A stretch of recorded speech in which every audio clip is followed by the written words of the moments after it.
What is up, my beautiful gemstones? Welcome back to my channel, and if you're new here, just welcome. My name is Gemma Jade, but today we are going to be discussing toxic positivity. Now, if you've been following me, if you watch my channel at all, you probably know that I've been saying for a really long time that I wanted to bring some spirituality, some spiritual teaching, some healing methods and mechanisms, etc., the whole shebang to my channel, but I wasn't sure how I wanted to do that. Now, before I get started, I will say my windows are open. I don't know what's going on outside, but if I don't film this now, it's probably not going to get done this week. So going forward, I was thinking we can do a live stream or I can do a pre-recorded, but I was thinking, what about a mix of both? So I'll give you guys this short pre-recorded and then we'll discuss it in a live stream later on in the week. That way you guys can watch this video when I put it out, the pre-recorded, about whatever the topic is for that week, and write down any questions you may have or what you want to discuss and how you want to discuss it in the live stream later on in the week. If that doesn't work, we can try something else, but I thought that was the best way to kind of go about this, and I just thought it sounded like a good idea. So I wanted to do this video today to talk about something people ask me about all the time. It's usually brought up when I'm talking about being kind, when I'm talking about not reacting to negativity with negativity. But as I've been going through my own life, I've seen that there's something happening with the collective where this whole good vibes only mindset is becoming extremely toxic. And it's something we need to talk about here right away. So let's just jump right into it. So the definition, one of the definitions of toxic positivity is the belief that people should maintain a positive mindset no matter how dire or difficult a situation is. So obviously we want to remain optimistic because having a positive outlook on life is really good for our mental well-being. However, when we get into what I'm referring to here, so when we get into this toxic positivity, it's rejecting all emotions in favor of a cheerful and falsely positive facade that helps no one and doesn't encourage growth or change in any particular and or given situation. It's beyond fake it till you make it, right? Which I do talk about a lot, particularly in my Friday night live stream. It doesn't help anyone, and actually it can make situations much worse. In my opinion, it's bordering on becoming delusional.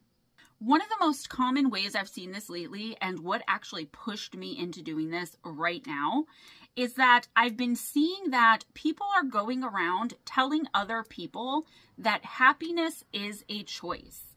In certain situations, in certain cases, that's definitely true. But saying something like that when someone is struggling just places the blame on them. It doesn't validate what they're actually feeling. It seems to me like it's basically saying, my life is going so well because I choose for it to go so well. That is not true at all. Imagine if it were that easy to just choose happiness. No one would ever have any problems at all. There would never be any discourse. There would never be any sadness. So please, if that's something you ever find yourself saying, stop it. Seriously, don't do it. Now, this isn't all to say that there's no way to remain optimistic in the face of traumas and hard times, because there is. It's not the same thing. People going through traumas and hard times don't need to be told to just stay positive, no matter how well-intentioned you might be when you remind them of a bright side. You just look insensitive, or worse, you could end up looking like you don't care and are simply trying to shut down the conversation so that you don't have to deal with and or listen to the person talk about what's going on with them.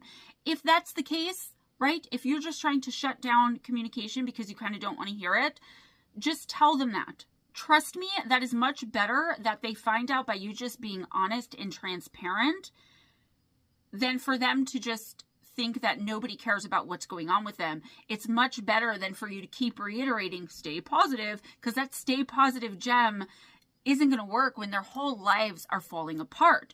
As someone who is trying to teach people about the power of the mind and about spiritual awakenings, it's not always easy. Like, it's really hard sometimes to find the right thing to say. And I think that's a whole other issue in our society today. No one ever just lets the moment play out. No one lets the silence sit. Sometimes there just isn't anything for us to say. Sometimes we have to just listen. When positivity becomes toxic is when it becomes an avoidance mechanism. So this would be when you yourself are pushing it onto you instead of when some asshole is pushing it onto you and making you feel guilty about not having a sunny outlook. Engaging in toxic positivity allows you to sidestep any situation, mainly emotional ones, that may make you feel uncomfortable or any type of lower vibrational type of feelings. To cope with something is defined by being able to manage or deal effectively with something traumatic or difficult. When we are forced to cope with things, we are forced to make changes in our lives in order to adapt. Simply saying, it'll be fine, doesn't mean that it will be fine. We usually start to adopt these coping mechanisms when we feel like there's nothing at all we can do to change the situation we are in or to change whatever is causing us stress in these moments. We have to deal with it somehow, right? This willful denial is something I've personally learned a lot about in my 6 years of recovery so far from heroin addiction. I was told that using drugs is my coping mechanism. I was told that I needed to learn to cope and deal with the problems and stressors in my life in more meaningful and helpful ways. The act of using toxic positivity to avoid what's really going on, in my opinion anyway, is a very desperate thing to do, and it's usually a last resort for most people, right? Kind of being like, well, we can't go any lower, so it's going to have to brighten up at some point, right? Stuff like that. Like, oh, how are you doing? Well, it can't get any worse. That's the type of mindset here that I'm also talking about. So this happens normally when we feel like we've tried everything and we can't possibly take any more stress or bad news. And so we bottle it all up and pretend like it absolutely won't or can't get any worse if only we can just focus on the positive. Not every situation has a positive to look at, though, and not every situation has a silver lining. Keep in mind, guys, before we go any further, that I'm talking specifically about toxic positivity, not keeping and maintaining a positive mindset while working through difficult situations. This is extreme, but because I see it happening so much in this community and even in my own life in general, I felt like I absolutely had to talk about it. I want to keep these videos short until I see how you receive them and until I'm more comfortable talking about all of this with you. So let's keep going. So let me just say it, all right? There's a movement that's literally called the Delulu movement going on right now in my older kids' generation, that's Gen Z, where they're telling one another, they're advising one another to be, quote, positively delusional, end quote. And the life you want will suddenly spring up around you because you are refusing to let anything negative affect your life in any way. There's so much wrong with that. There is so much wrong with that. First of all, if we never face any challenges, then how do we grow? Also, we have to work towards and put actionable steps behind our goals in order for them to happen. By the way, Delulu means delusional. We do have to put some work in at least, right? I'll admit, I almost fell into this trap myself. Keep in mind as well here, though, that when I tell you, if all you're looking at is the negative, then the negative is all you will see. That still stands, guys. The point is to be optimistic, but not delusional about things that are happening in your life. Yes, it is very true that everything happens for a reason and for the betterment of our soul. What's better for our soul, though, could seemingly be the very worst thing to happen to us in our human lives. There's a big distinction there that I really hope you guys can understand. Guys, I can always admit when I'm wrong and I make a mistake, and in knowing as many narcissistic types of people as I do personally in my life, I actually take pride in being able to say, oh shit, like I was wrong, let me try to fix that behavior, or let me try to make that better. I haven't been presenting certain things to you all in the right ways. I'm flawed, I'm human. The universe will bring us back to what we vibrate out into it. It'll bring it back to us. However, are our minds all that make up our vibration? Right? Is it really that simple? No. So what does this mean and what can we all do? I hope you've stuck around this far because now I want to talk about how to avoid falling into the trap of toxic positivity. We cannot override or overwrite our DNA. And when we talk about ancestral trauma specifically, then that's exactly what we would be trying to do and believing we could do if we were to just pretend like everything's okay, pretend like everything will work out. Did you guys know that in our DNA, there are genetics from every single ancestor that ever existed in the history of time in our DNA, from both sides of our family? It flows right through us. It's in the blood in our veins, and I bring this up because that's another thing that makes up part of our vibration. So yes, we can try to train our minds to change the way we look at and see things, but there's no changing these, there's no positive thinking, I should say, to change the DNA inside of us. We have to act that out. When we write our charts in the fifth dimension, we are making decisions that will also determine what our vibration is and what will be attracted to and repelled by it. That doesn't mean we can't change it by raising it. And in fact, that's what our job is for the most part while we're here. We come here to learn to vibrate as high as possible and to try to break ancestral traumas. But because those things are ingrained in our DNA and only our subconscious minds are aware of them, the law of positive attraction and manifestation doesn't always work. I am so tired of feeling guilty and ashamed of myself and seeing so many of you feel those same ways when no matter what we do, our circumstances do not change for the better. It's because whatever it is we are trying to change isn't meant to be changed at this point. And if it is meant to be changed, it certainly isn't going to be changed by doing nothing but thinking it'll change. Does that make sense? No matter what we choose to incarnate here for, and no matter when we choose to do so, there will always be a list of positive and negatives that go along with that. Say you choose to be a professional YouTuber. Well, you wouldn't be able to incarnate at a time when YouTube doesn't exist, right? There's the value in it, but there's also the trolling, the stigma, etc. Let's do one better and say you decide to be a doctor in the 1800s. The negatives are always going to be there no matter what decisions you make. Even if you always make the right decision, which as human beings is impossible for us to do. There's not much by way of actual medicine if you're a doctor in the 1800s. The mortality rate is very high for your patients. You aren't taught as well as if you would have chosen to incarnate in 2024. Guys, I don't want to drag this out, but I really want you all to understand what I'm talking about here. It doesn't mean that nothing will ever work out for you or that you're just inherently going to have bad luck or that you can't make things better in your own life, but it takes work. It takes hard work. I couldn't get off drugs before they killed me by just imagining having a future where I'm not using drugs anymore. There were actions I had to take and that I have to take every single day still. I'm no longer an addict. That's such a controversial thing to say still though, right? I mean, I'm not an addict anymore.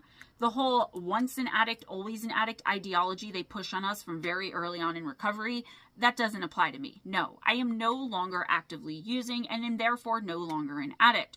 I refuse to believe that the almost 6 years I spent in addiction negate the other almost 35 years I wasn't addicted to drugs. I am 41 years old and started using at 30. I stopped using right before I turned 36. I don't need that stigma on me for the rest of my life, even though, according to some people, it'll still be there. Imagine if I jumped onto some ice and fell through into the freezing cold, deadly water. Would you pull me out? Simple question. And when you pulled me out, would you tell me I was cold and wet because I didn't properly envision or put myself into a mind frame of being dry and warm and not having fallen in the first place? I mean, no, because that would be absolutely ridiculous. Gemma, just imagine you never fell through that ice in the first place and you'll be just fine. I mean, it sounds so ridiculous, and that's because it is so ridiculous. It's the same as telling an abuse victim to just leave, you know how much I love that, or telling someone who has been suffering and struggling in life for years that it's their own fault for not, quote, choosing happiness, end quote. Get real. How incredibly inhumane and insensitive. This also isn't to say that you can't use your subconscious mind to manifest the best possible outcomes for yourself. That's the whole thing. There's so much we can do to change our situations for the better using our subconscious minds and our thought processes. But that's just one small part of it. It isn't the whole deal, and it isn't the whole point. Not at all.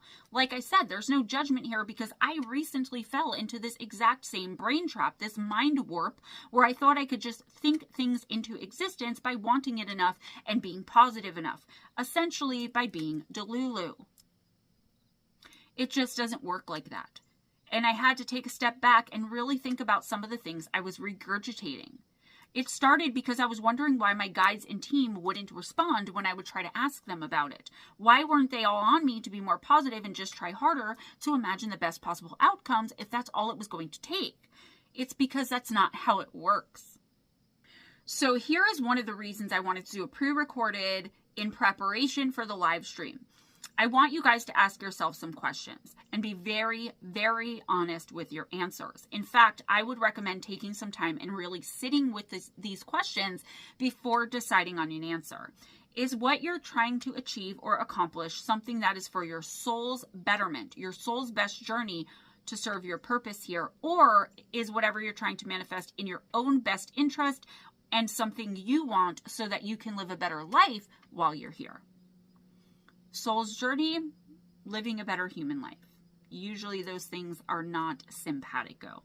I talked about using our subconscious minds and not our conscious ones to manifest, and I meant it. When we are actively thinking about something, we are conscious of it, right? We're conscious of what we're aware of. We need to raise our vibration up to meet the expectation of becoming awakened, not of becoming happy. Meditation, reconnecting with nature, grounding, shadow work. Those are just a few examples of the things we can do to raise our vibration up to meet our awakening.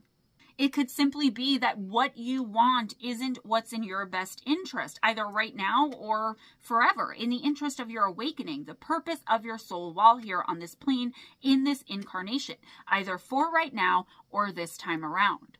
Consciously thinking about positivity and remaining positive to the degree where we refuse to acknowledge anything contrary to it actually takes up a lot of energy. It takes more energy than we ever could really understand, and in the meantime, that energy could be put to better use, like by doing shadow work or meditating, whatever works for you guys.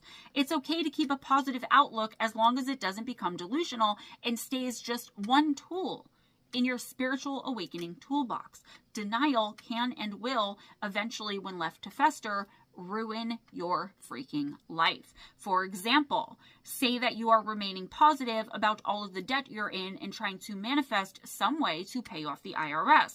Well, eventually you're going to have to face the reality, and by the time you do, you could be in jail or prison because you sat in denial instead of taking necessary actionable steps towards figuring out how to actually pay them. That's an extreme example, but I use it to put all of this into perspective for you, and I really hope you guys are getting this. We have to make effective, positive changes to our life that will accommodate the negative reality of our situations, but that will also help us to advance in our lives and on our spiritual journeys. Could you imagine for just a moment your spouse or one of your children coming to you and telling you that they just couldn't cope anymore and were considering ending their own lives, and then you smile and tell them to just imagine that everything's all better, you'll be fine. That you are choosing to be positive in the situation, and you're going to pretend like they didn't just say that because you want them to pretend that they're not feeling that. That sounds ridiculous, doesn't it? So why isn't it ridiculous when we tell ourselves that same thing? Now, let's move on to solutions. How do we raise our vibration so that we can effectively change our lives for the better without slipping into this toxically positive delusion that's seemingly sweeping the collective right now? Think of one thing in your life that you've been seemingly unable to change that's affecting you negatively. Your life, not how someone else is affecting you, but something you're dealing with and going through. I want you to be totally and completely honest with yourself, which, depending to what degree you've embraced this positive vibes only mentality, might take some time and be very hard. But I believe in you. You can do this. Now, take a look at all the things you've already tried. Mainly the positive visualization techniques and the demanding from the universe that things change with no real effort on your part. Now, think about or write down everything you feel you have done to try and change this situation for the better. Ask yourself what else you could do, why you think those things you've already tried haven't worked, and finally, is whatever this is in the best interest of your awakening? Is it in the best interest of raising your vibration or raising your human social status in some way? Raising your financial status, your, whatever. There's all different scenarios here, and it really depends on what you're trying to achieve as to what the process will be. But it always has to deal with facing the actual reality of the situation as it is at face value. We are all adults, right? For the most part, I think only adults watch my channel. We only waste time when we play pretend. I have given out so many ways to ground and spiritually elevate and connect with your true self over the years, and I'm going to continue to do that. But it's up to you to take what I'm giving you all and properly apply it to your present circumstances and continue to do so. This is a journey. It's a process. There's no one-stop shop or easy fix for anything on this planet. And if there seemingly is, there's usually a consequence later. That's particularly true when it involves our spirituality, our spiritual connections, and as those two things specifically relate to our humanity. Someone recently said, and I'm paraphrasing, that the point of life is learning to swim, not learning to desperately cling to a buoy to keep yourself afloat. Let's start leaning into our discomfort, not dwelling on it or wallowing in it, but leaning into it so that we can be honest with ourselves about the things we need to change. Meaning what needs to change within us, not outside of or around us. And sure, sometimes no matter what we do, we have no control over our outside circumstances. And it's okay to try and remain as upbeat as possible while dealing with desperate and trying times in our lives. But please don't become delusional. We have to grow through what we go through, but in order to grow, we have to first step into it and move through it. We have to navigate it. We need to take the best possible course of action for whatever it is. Guys, I really hope this helped. Stay tuned for more videos like this in the future if you liked this content. If you liked it, let me know. Even if you maybe didn't particularly like what I had to say, because it means you now have to wake up and start facing your own reality. I didn't like receiving this message because I had to wake up and start facing the reality of me, of my situation, and particularly, in my case, it's ancestral. The issues that I'm having are ancestral. So, I love you guys. Please take some notes on this if you have any questions, because I'm going to do a live stream at some point. I'm going to release this on Monday, probably at around noon Eastern time. And then I'm going to do a live stream on toxic positivity later in the week. We'll see how it works out. Is the chat interested in what this is? Were you guys interested in this video? How many views does it get? Etc. Be kind to each other, guys. It doesn't cost anything. Be kind to yourselves and never accept anything less than others being kind to you. If no one told you today you're amazing, you got this. I know you can do it no matter what it is. We can get through it, grow through it, go through it, learn from it. I'm here for you guys. I offer tons of services to help you connect with all different types of entities and energies around you and within you. Okay? So hit me up. GemmaJadeParanormal@gmail.com. Links for my books, all of the usual links in the description box. If you want to get a hold of me, though, that's my email, GemmaJadeParanormal@gmail.com. Always go in grace. Smile at a stranger. And I'll see you guys next time. Bye.